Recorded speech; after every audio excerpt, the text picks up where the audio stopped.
Hey, greetings everyone, I am Bester and today I wanted to do a short tutorial video of how to put a link that everybody can join, a Discord link for your server.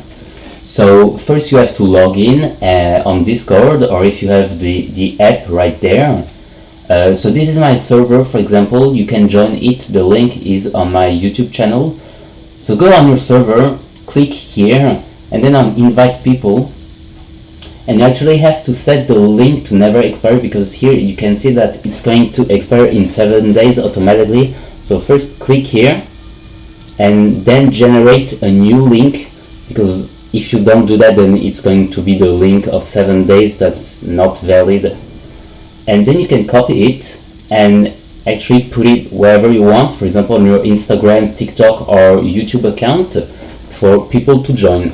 So that's actually it. I thank you very much for watching. I hope this was useful, because I noticed some people putting their Discord server on their about page and well, it's actually invalid and it expired. So now you know, and I hope it was useful. Thank you for watching.